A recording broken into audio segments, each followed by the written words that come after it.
The city buzzes with life, but you sit alone on a bench, feeling invisible. You've given your time, energy, and patience, hoping unconditional love would make you cherished. But the silence on your phone is deafening. You were sold a beautiful lie, that love without limits is the ultimate goal.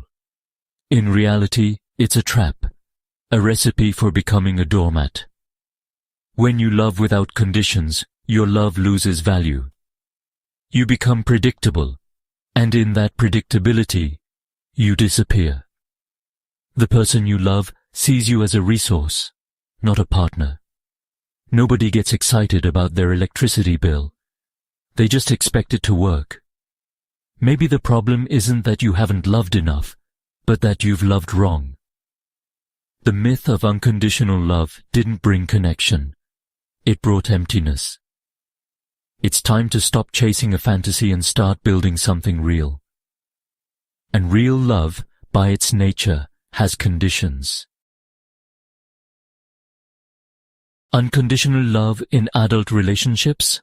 Total myth. It sounds nice in movies, but it's toxic in real life. Would you love your partner if they stopped trying or treated you terribly?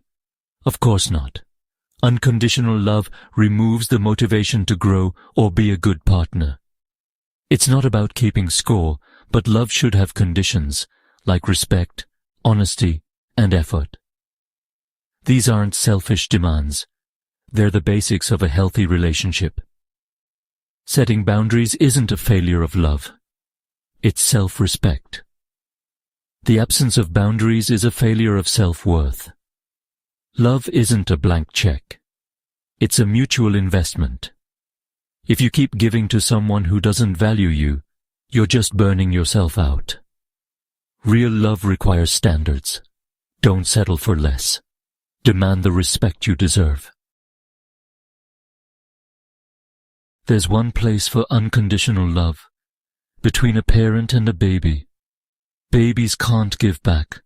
They just survive, and parents give everything. But we make a huge mistake when we expect this from adult relationships. Your partner isn't your child. They're supposed to be your equal. Expecting unconditional love as an adult is wanting comfort without responsibility. It creates a codependent loop. One person gives, the other just takes. That's not a partnership. It's a daycare. Adult love must be reciprocal. You give and receive, support and challenge each other. Demanding unconditional love from a partner is asking them to parent you. That's not attractive. It's a relationship killer. As we grow, love must evolve from unconditional care to mutual respect. We need partners who inspire us to be better, not clean up our messes. Confusing these roles ruins relationships. Your partner isn't your parent. They're your teammate. If your teammate stops trying, you have every right to bench them. Don't settle for a daycare dynamic. Build a partnership of equals. Imagine cooking a gourmet meal and giving it away for free. Soon, people expect it and stop valuing it. Your love works the same way. When you offer affection with no standards, it becomes cheap. People value what they have to earn. If your love is always available, it fades into the background. This erodes attraction and respect. People are drawn to those with boundaries and self-worth. No standards, you become forgettable, comfortable, but not cherished. Low standards invite disrespect. They'll test your limits, show up late, stop listening, and push you further. Every time you forgive without consequence, you teach them your feelings don't matter. You're training them to treat you poorly. Low standards don't buy security, they buy contempt. The price of giving your love away for free is your dignity. Value yourself, and others will too. Set the bar higher. Why do we chase unconditional love? Fear. We're terrified of rejection, so we crave a love that feels guaranteed. It's a fantasy born from insecurity, a hope that someone will love us no matter what. But this is just outsourcing self-esteem. We want the benefits of love without the work of self-improvement. Unconditional love feels like a shortcut, but it's a trap.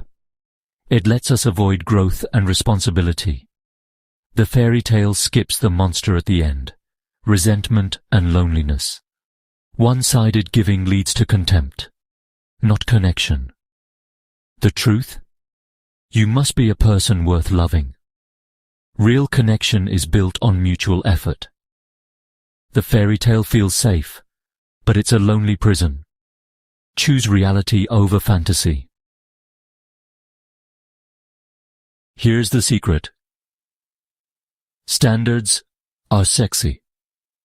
Self-worth and boundaries are magnetic. Who's more attractive? The person who agrees with everything, or the one with their own life and opinions? The first is a fan. The second is a partner. Having standards says, I value myself, and you should too. This isn't arrogance, it's confidence. Independence creates challenge and intrigue. People want what isn't given away freely. Enforcing standards builds healthier relationships. If your partner is late, don't just accept it. Demand respect. Productive conflict leads to growth. High standards weed out the wrong people and attract the right ones. It's an act of love for yourself and your relationship. Don't fear your standards. They're your greatest asset. Build a connection based on mutual respect. Your most powerful tool in any relationship is your attention. When respect is lost, withdrawing your attention is the ultimate act of self-respect. Walking away isn't failure, it's strength. Staying in a degrading relationship is the real loss. The ability to leave shows you value yourself. Absence speaks louder than words or empty apologies. When you're gone, the other person must face the consequences of their actions. Sometimes it sparks change. Sometimes it reveals they only valued your convenience. Either way, you get clarity. This isn't about playing games. It's about protecting yourself. Healthy relationships require mutual effort. When that's gone, the relationship is over. Walking away is choosing your future over a past that no longer serves you. Guard your life with boundaries, not wishes.